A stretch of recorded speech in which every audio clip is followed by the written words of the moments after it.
Peggy 7.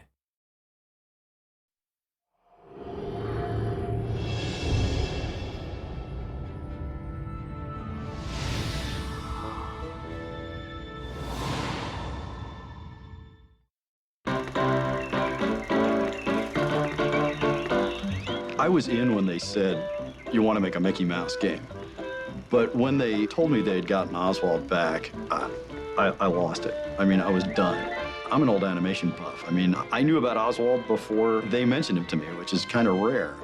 And when they said, you're going to have the opportunity to present Oswald on screen in a new Disney story for the first time since 1928, I mean, what an honor.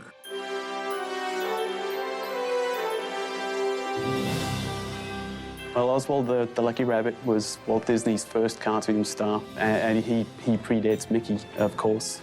He's such a rich character, and if you look back at the old animation, it was so fun and so exciting. Oswald was different from other animated film stars of that time. Those cartoons that Walt and Ub made were little gems of storytelling.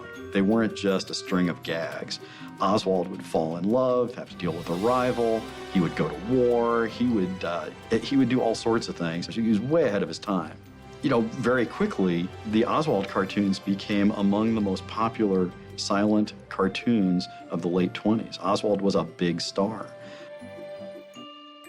In the late 20s, after just about 18 months of prominence, Walt went to his distributor to renew his contract and wanted more money to make better cartoons. I mean, even then, Walt was all about quality. And the distributor said, no, not only are we not going to give you more, we're going to take your staff, we own the rights to the character, check your contract, and you're out of work. After losing that character, Walt went back to the drawing board, literally, and Mickey Mouse comes into being. And so Mickey Mouse goes down a path of success no one saw coming. Maybe Walt did, but you know, he is what he is. Everyone on Earth knows who Mickey Mouse is. And Oswald just kind of disappeared. There are all sorts of stories about how Mickey was created, but he was created only because the rights to Oswald had been lost. That's the tragedy of Oswald.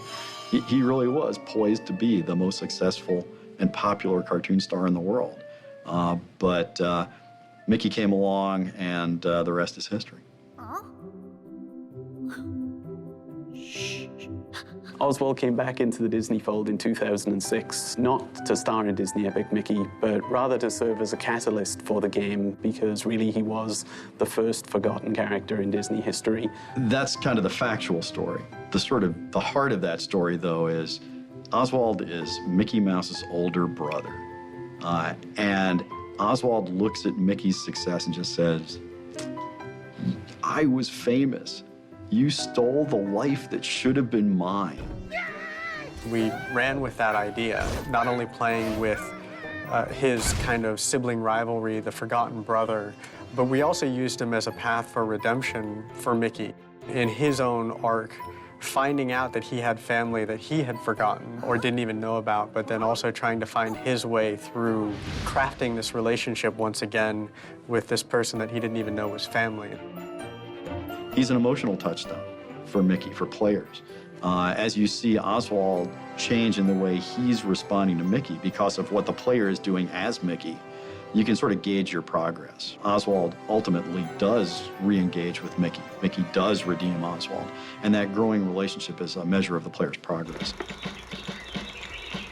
I love Oswald, and I want to make him a hero too. That's, you know, kind of goal 1.5 for this project. I remind people how incredible a character Oswald is and set him up for success as a cartoon star, as a plush toy, you know, you name it. I want Oswald everywhere because he deserves it.